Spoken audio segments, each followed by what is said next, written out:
Well, good morning, everybody. On behalf of the Kennedy Library Foundation and the John F. Kennedy Presidential Library and Museum, it's my honor to welcome all of you to the JFK Space Summit. We are really pleased to have you join us as we celebrate the 50th anniversary of the Apollo 11 mission, one of the greatest achievements in human history.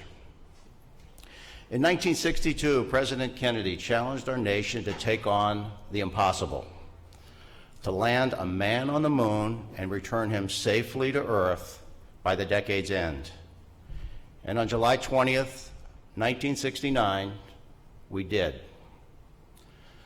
Well, today promises to be an exciting day as we hear from the men and the women from around the world who are leaders in space exploration. They'll be sharing with us what we have learned in space since that day and discussing what the future holds as we explore our ever-expanding universe. The JFK Space Summit is part of a year-long series of events celebrating this remarkable anniversary. We are very grateful to our leadership partners, Raytheon Company and the Boeing Company, who have been involved with our nation's space program since the very beginning. They're also among the Kennedy Library's most generous and longstanding donors, and I'm especially thankful to Raytheon and Boeing for making it possible for us to introduce President Kennedy's legacy to new generations every single year. This morning's keynote address will be delivered by Dennis Muilenburg, Chairman, President, and CEO of the Boeing Company. We're so pleased he's able to join us this morning to open the day's program, just getting off a flight from Paris. Dennis will be joined later on stage by Dr. Lori Leshin, President of the Worcester Polytechnic Institute. Dr. Leshin is the former Deputy Associate Administrator for NASA's Exploration Systems Mission Directorate, where she played a leading role in NASA's future human spaceflight endeavors. Well, it's now my pleasure to introduce the person who inspired today's events, and whose wisdom and whose leadership has guided the Kennedy Library to new heights since its founding 40 years ago. Ambassador Caroline Kennedy, our honorary president, has led the effort behind today's Space Summit, and we could not be more thrilled to have her at the helm. Madam Ambassador, we know that's been a labor of love. We also know that it took a tremendous amount of your time and your planning, for which we're grateful. Thank you. And now I'd like to invite Ambassador Kennedy to the podium.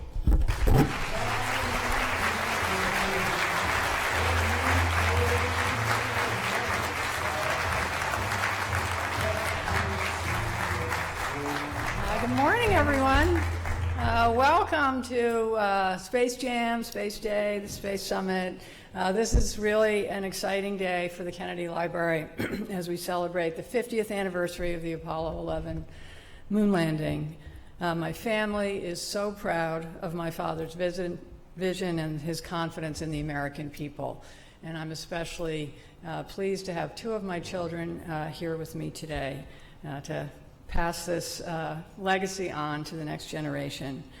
President Kennedy knew that by uniting Americans in a common goal that would benefit humanity and advance democracy, he would inspire American excellence in science, technology, and engineering, but also imagination, dedication, courage, and patriotism. In doing so, he changed the course of history and improved the lives of people on Earth. In his inaugural address, President Kennedy challenged Americans with his immortal call to service. In response, they marched for civil rights and human rights. They served in the Peace Corps and then the Job Corps. He mobilized an entire generation who transformed America. Foremost among them were the 400,000 people across this country who worked to fulfill my father's goal of landing a man on the moon and returning him safely to Earth in less than 10 years. Like other veterans, they were engaged in an all-out effort for freedom and democracy, and they proved that America is the greatest country on Earth.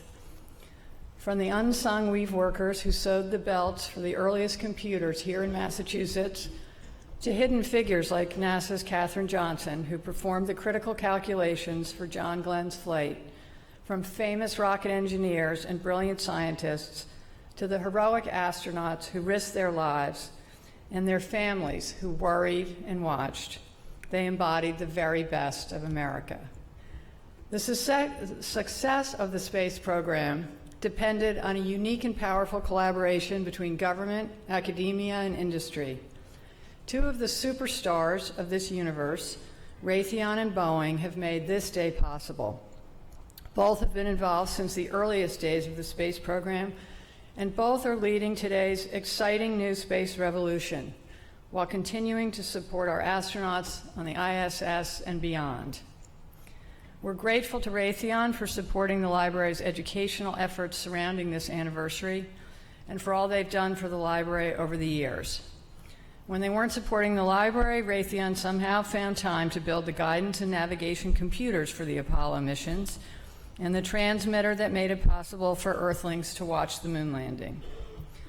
Boeing is the only U.S. company that has carried astronauts into space on every NASA mission. Its heritage companies built the Mercury, Gemini, and Apollo spacecraft and the Space Shuttle. Over 20 years and 2,000 experiments, Boeing helped build and has sustained the International Space Station. This year, the company is going to bring launch capability back to the U.S., and Boeing is developing the rockets and satellites that will take us back to the moon, Mars, and beyond. The leader of this amazing enterprise is Dennis Muilenburg. He embodies the vision and the commitment to safety, quality, and integrity that are Boeing's core values. Dennis is a passionate believer in increasing Boeing's diversity and inclusion and in STEM education, which is perhaps the most important work of all. We're grateful to him for being the very first person to say, "I wouldn't want to celebrate the moon landing anywhere else but at the JFK Library," and for coming straight from the Paris Air Show to be here this morning. Please welcome Boeing Chairman and CEO, my friend Dennis Muilenburg.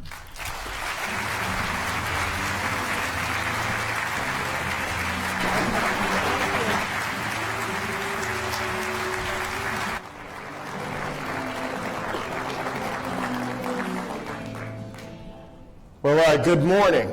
And Caroline, thank you for that wonderful introduction. I like the name you gave this venue here, Space Jam. I kind of like that. That works. And I really appreciate the opportunity to be here to not only celebrate your father's legacy and his vision, but also I look around this room and I see so many friendly faces and industry partners, customers, representatives from NASA, this community, and celebrating what this community is doing today is just a tremendous honor. So I want to thank you all for the chance to be here. I also, as you know, it's been a bit of a challenging time for the Boeing Company recently with a couple of airplane accidents. And over the history of our company, thankfully those kind of things don't happen very often, but when they do, they're reminders of the importance of the work we do and the fact that lives depend on what we do. And they reinforce the values that Caroline mentioned and this focus on safety, quality, and integrity. And that's also part of what we bring to the nation's space program. This is an exciting investment for the future, and we know lives depend on it, and that means we want to do it with great excellence. So what I'd like to do today is talk a little bit about history and celebrate some of the legacy that brought us to this point, and then also give you just a glimpse of the future and some of the new things that we're working on. And then Dr. Lesh and I will be spending some time on some open dialogue. So I'd like to begin this morning with a tribute to President Kennedy. His vision and his ambition nearly 60 years ago is part of what made the impossible possible. The work he pioneered in human space exploration has had a significant role in shaping who we are as a nation and has been a tremendous source of American pride and inspiration for half a century. In a speech before Congress on May 25, 1961, President Kennedy, then just 4 months into his term, introduced a plan to put American astronauts on the moon before the end of the decade. It was bold in many ways. Spaceflight was still in its infancy. It had been just 3 weeks earlier since astronaut Alan Shepard inaugurated U.S. human spaceflight with a 15-minute suborbital flight in a McDonnell Douglas Mercury capsule. By the way, I had a chance to look at that capsule just a couple weeks ago. It's pretty small. There was little in the way of technology, hardware, even a plan that was necessary at that point to put a human on the moon. So think about how big a step that was. Fast forward nearly 8 years to the day after President Kennedy's historic speech, the necessary technology had been developed, the hardware had been perfected, the advancements had been made in a period of time that not only broadened our horizons, but defined modern America. It's this ambition that Boeing and our aerospace colleagues honor as we aim to push further than ever before in a new space race. The drive and dreams of President Kennedy move us forward in our pursuit of frontiers unknown. Also, it's that very spirit of entrepreneurship and invention that the John F. Kennedy Library Foundation operates today. And as members of the President's Council here at the Library Foundation, we at Boeing are incredibly proud to partner with you in your work, both past and present. And we're grateful for the dedication to create a place where the dreamers of today can design the advances of tomorrow while learning from the past. Now let's take a look back at some of the historic events and ideas that brought all of this together. We're drawn to exploring the unknown and unraveling the universe's great mysteries. When you look back at history, human space exploration has had a significant role in shaping who we are as a nation and has been a tremendous source of American pride and inspiration for more than 50 years. You look at the programs featured on this chart, and I'm proud to say our company has had a role with many partners in all of these, from Mercury to Delta to Gemini to Apollo to the Space Shuttle to the International Space Station and to ongoing work in satellite technology. I believe we can still learn a lot from the lessons of the Apollo program, mainly that it takes a great team aligned and working towards the same goals to do what we consider impossible. Our teams at Boeing today are applying these lessons to current and future space programs. So why do we do it? Why do we take the risks? Well, we explore and celebrate space because it's an infinite frontier that beckons us with clues about the origins of the universe and our place in it. It's this innate fascination with what comes next that has inspired Boeing to join with NASA and international partners in a shared mission that has, over the course of decades, celebrated lunar footsteps, space shuttle and satellite launches, and the assembly of the International Space Station, to name a few. The early support and vision from President Kennedy was a driving factor in the creation of these programs. During the first space race driven by President Kennedy, it became a national priority for us to get to the moon first. It was an issue of national leadership and pride. In less than a decade, the hardware had been perfected on Apollo 7, 8, and 9, and a solid plan had been created and followed. It was such a priority that the United States spent more than 4% of its entire federal budget to get that mission done. 50 years ago, Apollo 10 was the last step in a successful, purposeful series of flight tests and scientific explorations that set the stage for the ultimate goal of the Apollo 11 landing on the moon. Like millions of people around the world, I was fascinated by the Apollo program. At the point of Apollo 11, I was a young 5-year-old boy in Iowa, and I still remember that day. It's something that inspired me. From Neil Armstrong bouncing first steps on the moon in 1969 to the last successful Apollo lunar landing in 1972. Contributions from Boeing and its heritage companies to the Apollo program included the rockets, engines, the lunar orbiter, and the lunar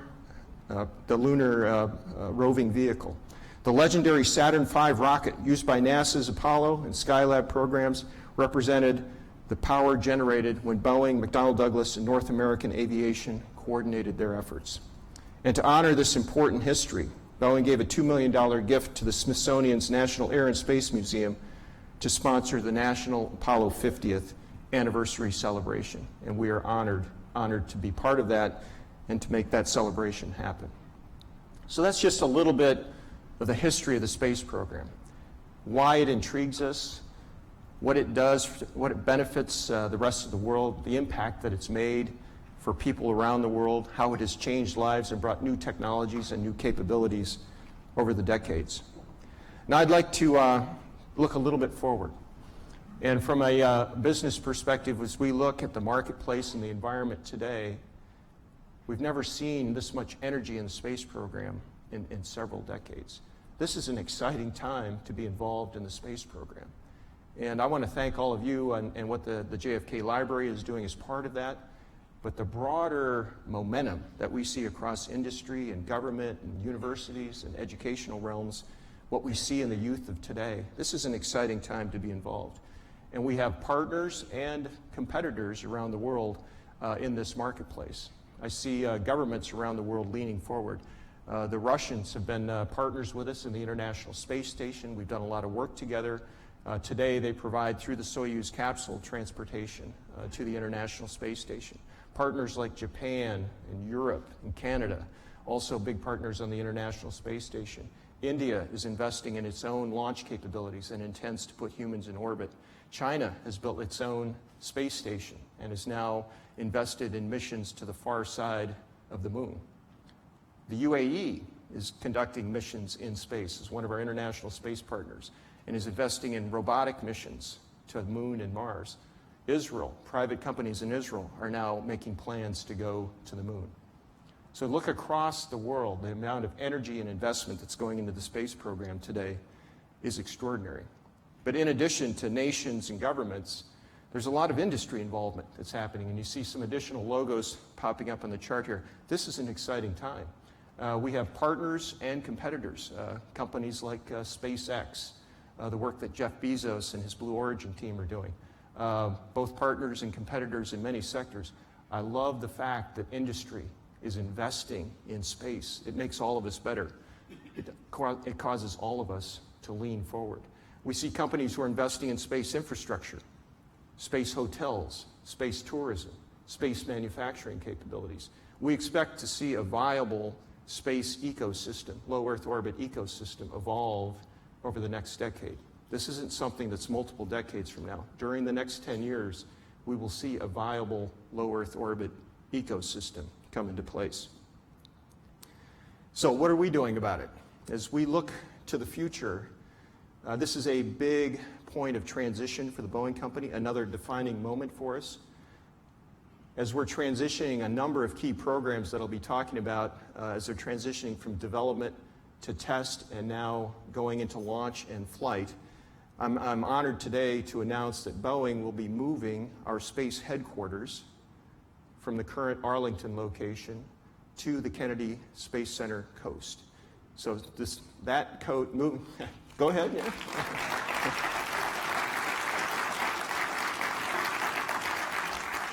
This is a major transition for us as a company as we set up our headquarters in the Florida Space Coast region. We have programs like the CST-100 Starliner that'll be going into launch, the new space launch system to Mars, the support we do on programs like X-37 and the International Space Station that I'll talk about. But the momentum and energy along the Florida Space Coast, the amount of investment that's happening is extraordinary. And so we're honored to be part of that energy and momentum, and we hope to add to it with this relocation, a big step forward for us as a company.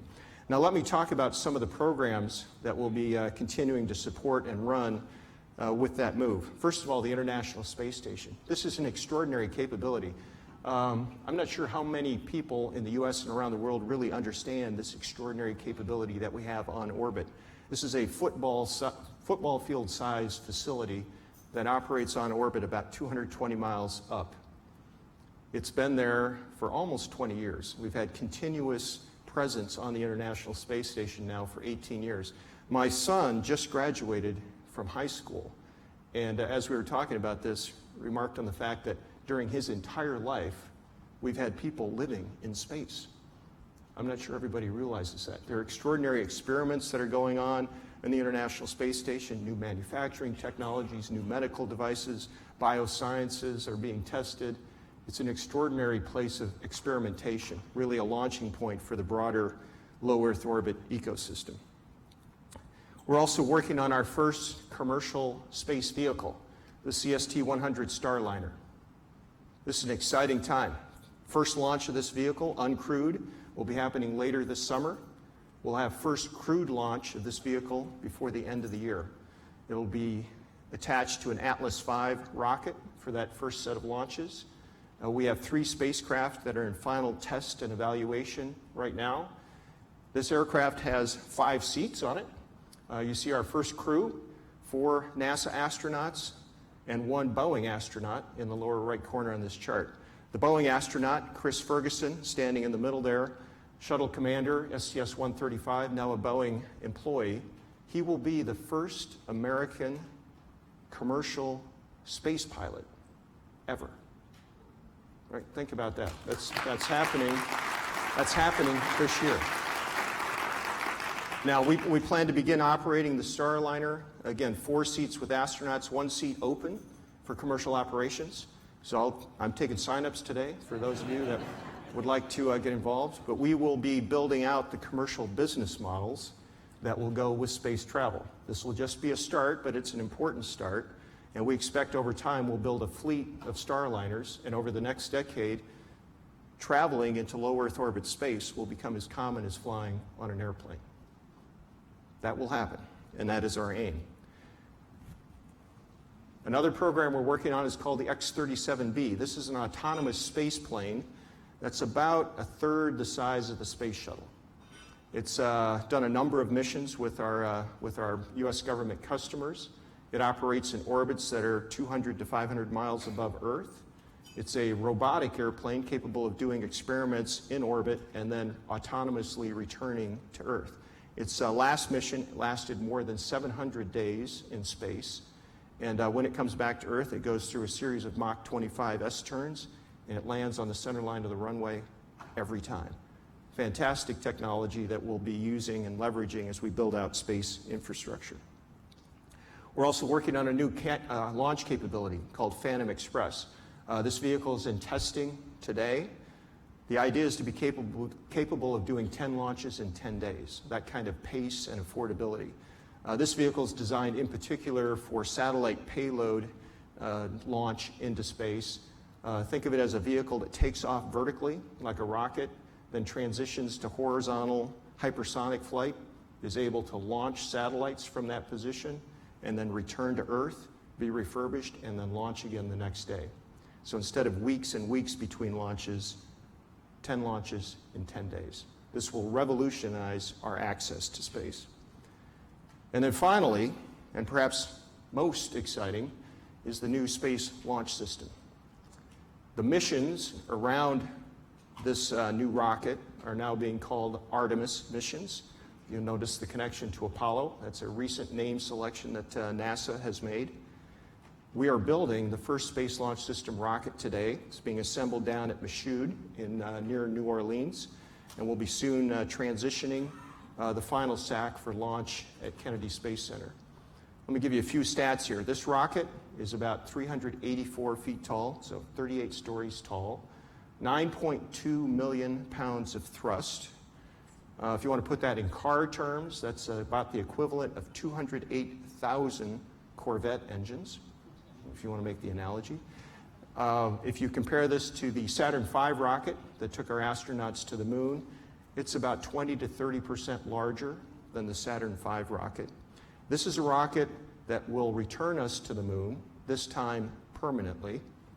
We'll also be with NASA and other industry partners building a gateway to orbit around the moon, and then use that as a launching point to go further to Mars. And I'm firmly convinced that the first person that steps foot on Mars will get there on this rocket. First launch is next year, uncrewed launch. We'll do a slingshot mission around the moon. 2022, we plan to do a crewed launch, slingshot around the moon. And the target now is 2024, we will return to the surface of the moon.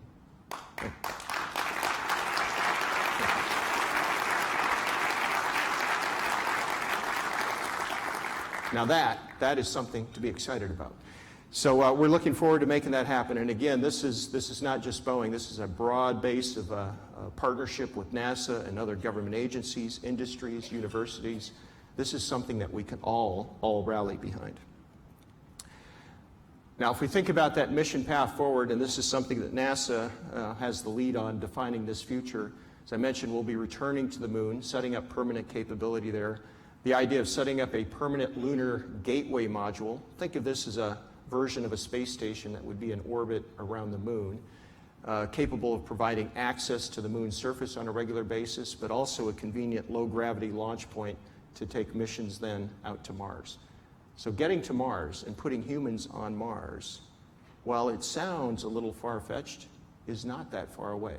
And this stepping stone of going to the moon, returning to the moon first, is a key building block to build the confidence, the technology we need to go to Mars. And as I said before, we expect in parallel that will build the energy to build this low Earth orbit space ecosystem for the future. What we see is a stair-stepping of aerospace capabilities going from today's commercial air travel to high-speed travel in the air. We're working on airplanes that can fly at hypersonic speeds, Mach 5 times the speed of sound, with the idea of connecting any 2 points in the world in 2 hours. And then that'll stair-step up to low Earth orbit, the ability to travel in space, tourism. A lot of companies are now investing in tourist capabilities in space, an incredible lineup of people who want to get to space for the experience of weightlessness and to see the Earth from that perspective. Space tourism will be a big business. Space factories, materials technology, additive manufacturing, 3D printing in space, the idea of printing satellites in space, just bringing up the raw materials and then printing them in space and launching them into orbit. The idea of growing tissues, organ scale tissues in space, because the microgravity environment allows you to grow those tissues and form them in the right way instead of collapsing due to gravity. That's another exciting area. Those kind of investments will create viable economies in space, and with about 10 to 12 permanent locations in space, reasons to be there, that'll create enough critical mass for a long-term transportation system. And that will help us drive this space-based ecosystem that's viable for the long run. This is an exciting future, and we're looking forward to working with our partners to make it happen. And then lastly, and perhaps most importantly, and Caroline mentioned this as well, there is nothing that energizes the future talent pipeline more than the space program. And when we're out doing recruiting, and we can talk to students about getting involved in the space program, that's the thing that hooks them, the thing that gets them into STEM fields. The idea that we can talk to kids at their young education levels about these kind of great innovation opportunities. The FIRST Robotics program is one where we have a lot of co-interest. Boeing sponsors more than 500 teams around the world in that venue, again, building interest in STEM. All of that can help us build this future talent pipeline that the world desperately needs. And one of my favorite stories here, I know this works. My son, I talked to him about him earlier, just graduating from high school. Well, it wasn't that long ago. He was just a young man, about this tall. And I remember taking him to the last space shuttle launch that was a night launch. And for those of you that have ever been to a space shuttle launch, you know how it is. If you view it from the Banana Creek viewing area across the water, when the space shuttle goes off, you can feel the rumble of the engines coming across the water. And at night, it's spectacular. It just lights up the entire sky. And I still remember watching that launch, standing there with him, and we were watching the space shuttle go up, and you could feel the rumble, and we were shaking, and we're watching it go up, and I looked down at him. I feel this little tug on my sleeve, and big blue eyes looking up at me. He says, "Dad, I think I want to be an astronaut." And today, he's getting ready to go to college to be an engineer, right? So it works. So let's invest in that pipeline. So with that, I'd like to wrap up my comments and just thank you for the opportunity to be here. Thank you for what you're doing, investing in the space program. Caroline, thank you for what's happening here at the JFK Library and your inspiration and your father's inspiration as well. It means a lot to all of us. So it's truly an honor to be here today. With that, I'd like to invite Dr. Leshin to come up, and we'll have a further discussion. So thank you. Tell me, did the wind sweep you off your feet? Did you finally get the chance to dance along the light of day and head back to the Milky Way? Tell me, did you sail across the sun? Okay, Wow, good morning, everyone. It's wonderful to see everyone here. First, before we get into furthering our conversation, I just want to let you know that I think you all have one of these looking cards on your chairs. These are so that you can get involved in our discussion here this morning. We have about 15 or 20 minutes left so that I'm going to ask a few questions, but then we want to hear from you. So feel free to grab your card and scribble down a question, and there'll be folks coming around that can pick those up from you, and then we'll get to a few of those towards the end. But thank you again so much for being here as a member of the board of the library. We're just thrilled to be able to do this today and get to celebrate President Kennedy's legacy in space and to hear all of the history and the future of what's going on with the Boeing Company. It's a really exciting moment. So I want to talk a little bit more about a few of the themes that you touched on here today. So first, that slide with all of the logos. I mean, it really is like almost like a second space race we're in here, right? Yeah. And it's a lot of different kinds of companies participating, the sort of traditional aerospace, Boeing, Lockheed Martin, Northrop Grumman, but also, as you started to mention, really a lot of what new space companies, SpaceX, Blue Origin. How do you think about that ecosystem? Are they competitors? Are they collaborators? A little bit of both? How do you think about it? All of the above, but it's all positive. I encourage the investment. I love having competition in space because it makes us all better. And that's a positive dimension to how this structure is coming together. I love the fact that we're seeing both government and commercial investments. This idea of commercialization of space and real viable, commercial economic value in space, I think is something that will add further momentum. But I'm just excited about the fact that we've got more energy in the space program now than we've seen in decades. And some of the new players that are coming into the space business, SpaceX, Blue Origin, and others, in many cases, we're collaborating, we're working together, and where we're competing, we're making each other better. So I think it's good. That's fantastic. So, you mentioned the first crew of the Starliner, and that we're going to start to see more private citizens flying in space, which, again, I hope we're all excited about. Although me, I'd be throwing up the entire time, so I don't think I could go. But. Yeah, just too much motion sickness there.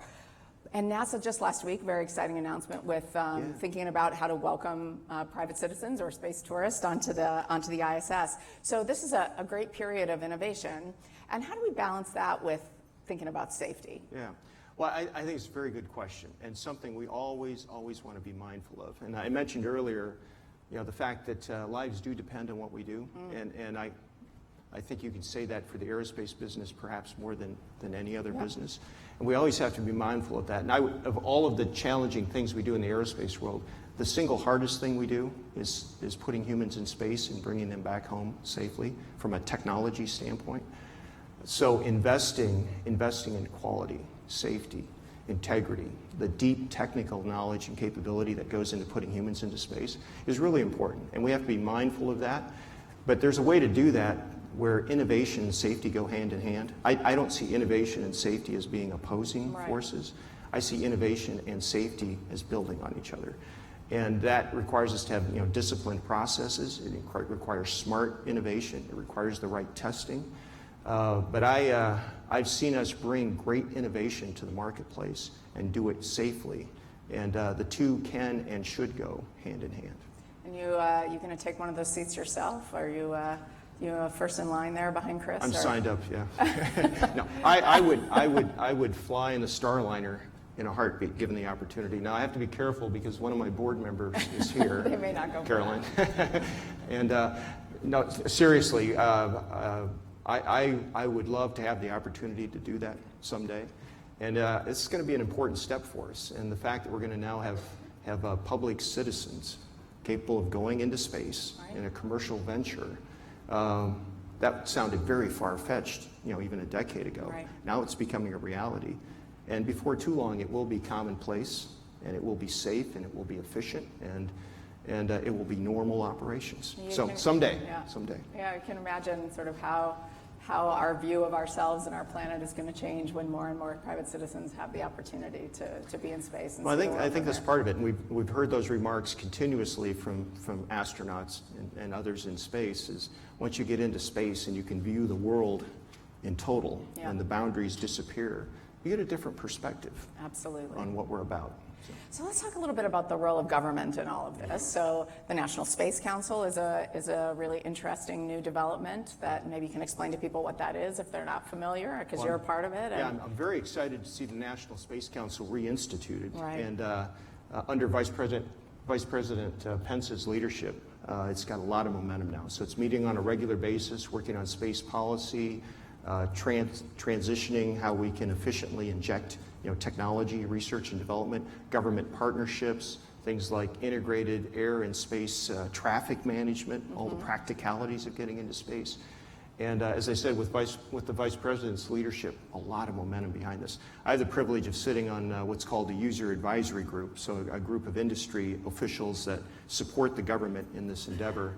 And I can tell you the momentum is significant.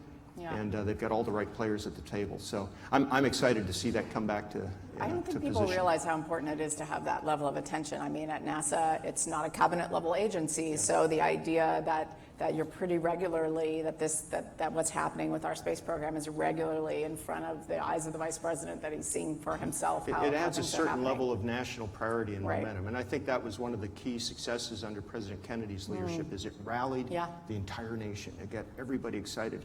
And, we're doing something today that, frankly, is bigger than the Apollo program. These Artemis missions are going to be fantastic. I'm not sure the rest of the country fully comprehends what we're doing right now. And Well, we haven't rallied the country yet to the level that we were rallied during the Apollo program. Do you think that's possible in this day of many distractions and social media and so much Well, happening? I How think do we it's do I think that? it's hard. I think it's hard, but I think that's things like the National Space Council, national attention. I would argue that in a day where we see a lot of political divisions and challenges across our country, the space program is one of the things that can unify us. Really brings it's one us of the things together. that we can all get excited about and do together. Yeah. It's good for the future. It's good for the future generations. So I think it's something that as a country we could all get behind. And in terms of the role of government in this new space ecosystem, again, with thinking differently about private flights to space. I mean, obviously, partnership between the private sector and government has always been critical in achieving our goals in space. But that relationship is changing. How do you think about the role of government going forward in this broader ecosystem? It is. I think government-industry partnership is more important than ever.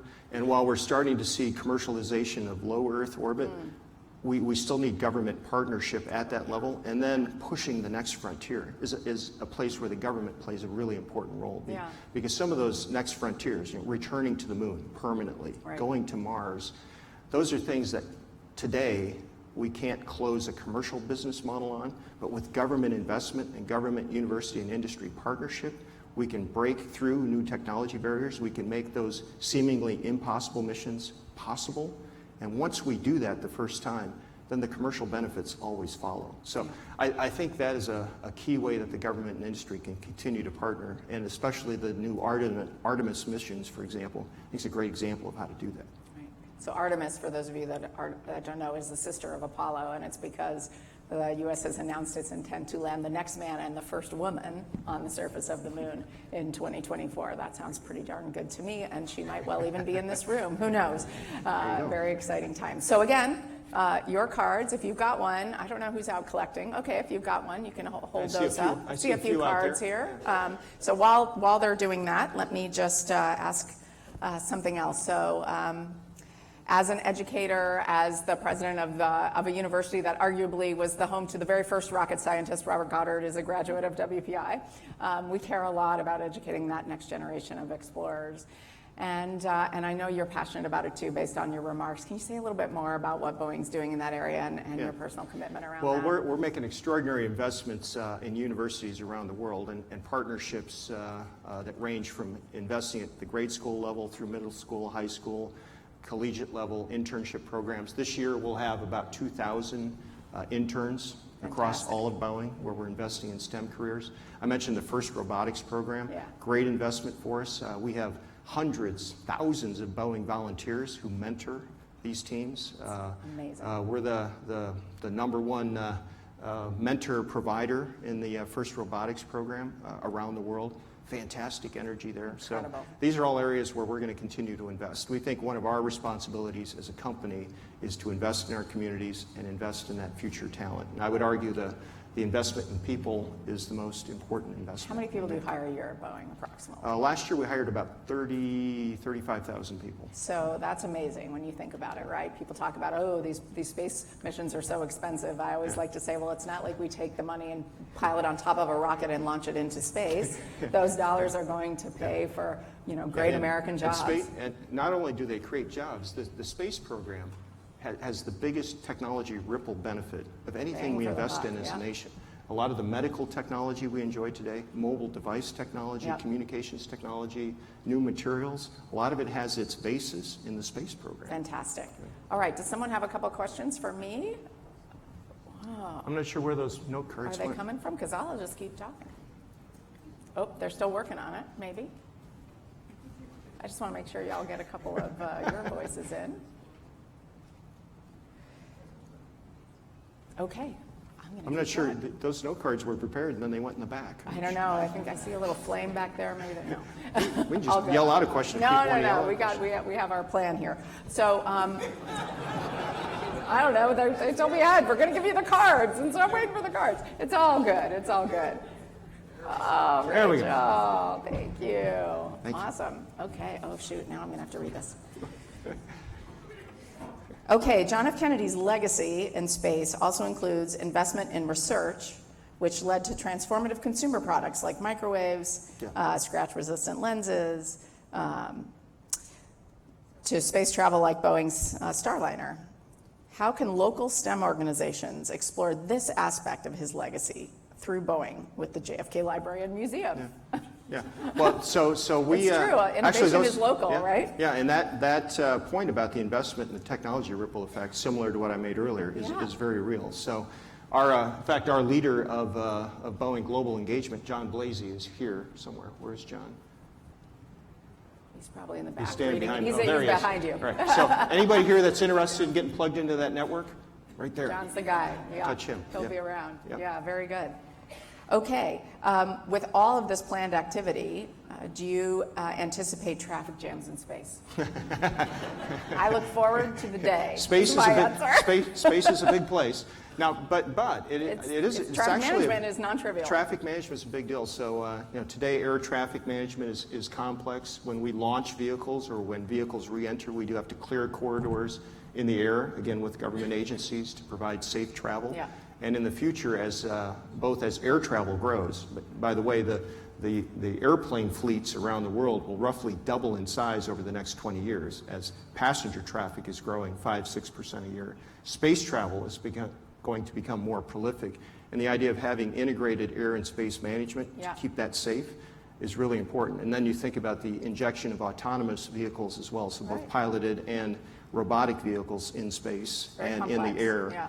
That all has to be coordinated. So there are teams, people, agencies working on that today, but that's an important part of the future. And it's interesting. It sort of feels like I love the new launch vehicle that you talked about, not the SLS, which I also love, but this sort of line between aircraft and spacecraft is starting the Phantom to blur, Express, right? Yeah. And so it's very interesting. Somehow the systems that have served us well in the past are probably not going to be sufficient to serve us in the future. You got it. And that idea of high-speed travel or sort of at the edge of the Right, atmosphere yeah. travel is another part of space tourism. You Right. get to the edge of space, and then the idea that you'll be able to connect anywhere in the world in about 2 hours. Right? So, coming back from Paris, that would be good. Yes. You got one of those? Or there are Yeah. many Come other on, examples. You could be pioneering that. You could have that. Okay, next question here is what is the biggest challenge in getting to Mars? Or what are the big risks that you see in this future program might be how I would I would add to say that. certainly that the technology challenges are very significant. Absolutely. And as we're building the first rocket stack, as I mentioned, the first space launch system, the first rocket is now about 80% assembled, and we're going through the detailed system integration. These are very complex, sophisticated machines. So the technology itself is a challenge. I think it's manageable. It's work we know how to do. But it's tough, challenging work, and we have to do it in a way that ensures safety in the end. That's one challenge. Yeah. I think the more significant challenge, however, is consistency of public, political, and funding support, especially for these big space programs. They do take years and decades to be successful, and we don't always have the patience to see them through. And one of the things that's, I think, has damaged the National Space Program over the last many decades is too many transitions, where we start programs and then we have a political change and then we start another program.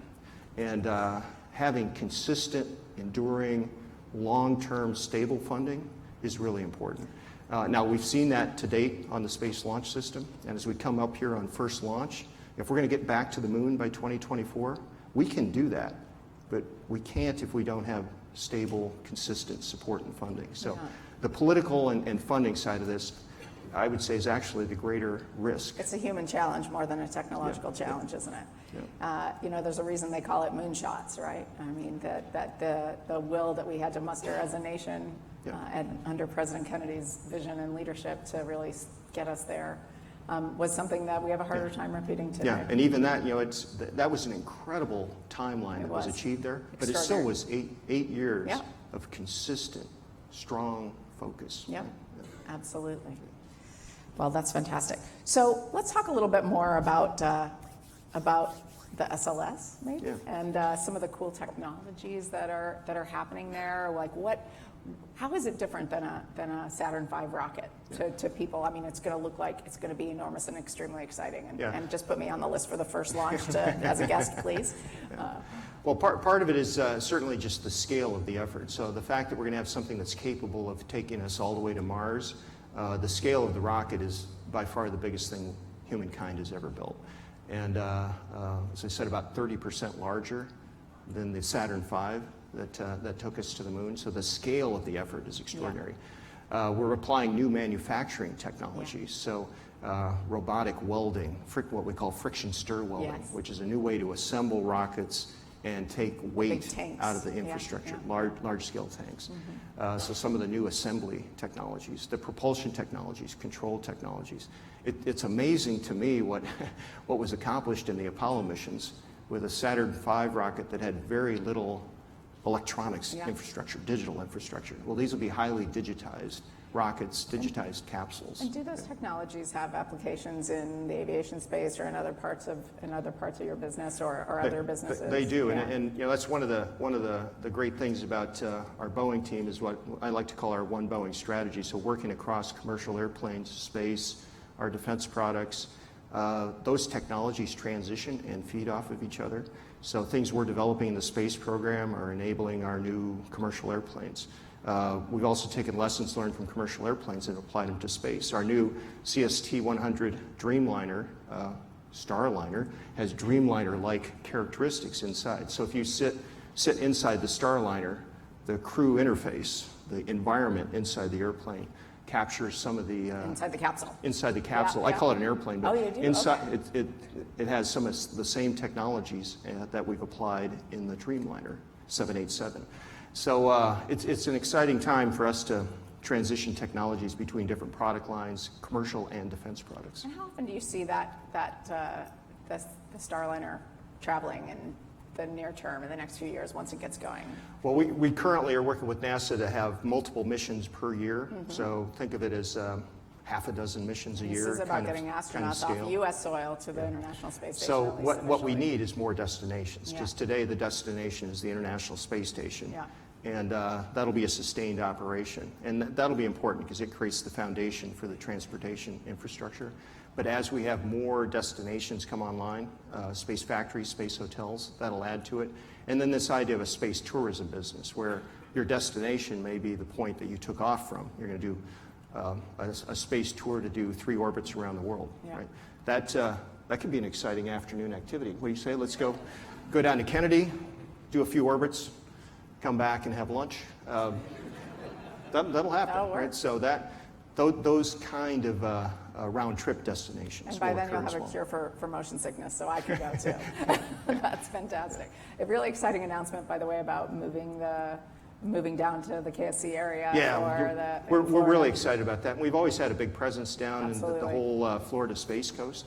But now as we see all of these programs transitioning from development to operation, now is the right time for us to make that transition. So our team's excited to do that. The talent base in Florida is incredible, so we'll have many more employment opportunities Great. down there as well. I think, those of us that were at NASA during the end of the space shuttle era, and I'm looking down at my friend Charlie Bolden here, who we all went Couple through of that good together. friends, a couple of American heroes right Yes, there. right here. It's a fantastic. I think at that moment it really felt like, oh my gosh, what are we doing to the Space Coast? This is going to be such a hard time, and it was for a few years. But to go down there now and see Yeah. how it has just Yeah. rebirthed. If you can, as you said, if you were there 10 years ago Yeah. and now go down there again, You you won't can see recognize the it. renewal, the energy that's down there, the Yeah. number of launches that are happening, Yeah. the excitement about the future. I've never seen anything like it. I've been at Boeing for 34 years now. This is by far the most exciting time in space. It's the power of the private sector, public sector partnerships really working as they should. You got it. And give a lot of credit to across the administrations who started those things. My last question for you is, Yeah. 50 years from now, what are we going to be celebrating here in this room? Right? Today we're celebrating 50 years of what is arguably humankind's greatest accomplishment to date. Yeah. Is something that was almost unimaginable. What are we going to be celebrating 50 years Well, from now? a couple of things. And it's a little hard to put a timeline on this Absolutely. one. But we will put humans on Mars. And I think that's going to be an extraordinary moment for us. Maybe the 25th anniversary. I'm or the hoping it 20 happens the sooner 30th rather than anniversary. later, Yeah, right? It's somewhat subject to funding and support. The technology is doable. With the right momentum, the right focus, we could do it. You think how it will transform our mindset, how it will transform the world when we can put humans on Mars. I think we'll also at that point have a robust lunar permanent presence. So not just being on the moon with a presence, but a productive presence. And I don't know where that space industry is going to evolve. Things like space manufacturing, the medical technologies that can happen in microgravity, low gravity space. But there's extraordinary inventions that are happening every day. Yeah. Experiments on the space station that you're aware of. That will become a large, viable industry. So we'll celebrate something associated with lunar presence. And then we'll probably be doing a conference like this sitting in space. We I was could be going to doing say this that up on the the space JFK station. Library should be the first to have a branch in space, I think. Maybe That's 50 right. years from now, we'll all be up Now, there. wouldn't that be neat? I Yeah. think we should do that. I don't know, Caroline, if you See, I don't know think if I that's- can make it another 50 years, but that would be a fun That interview would to be do. worth it to try for that. Dennis, I want to thank you so much for taking the time to be with us and to all of you for your questions. This has been a great way to kick off our day. And now the director of the Library Foundation, Steve Rothstein, is going to come up and give us all some instructions. Join me to thank Dennis and Lori and Ambassador. Really helpful.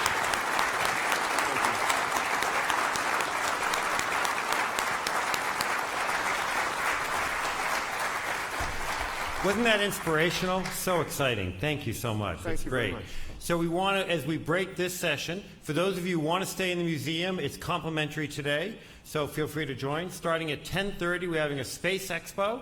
And if you want to stay around for that, please do that. I want to thank you, for many of you who are members, to thank you. And if you're not a member, you can join by texting Join JFK. And there are numbers, and you can ask the representative. If you're coming back to our next session, please hold on to your tickets. And thank you, and have a great day. Thank you so much.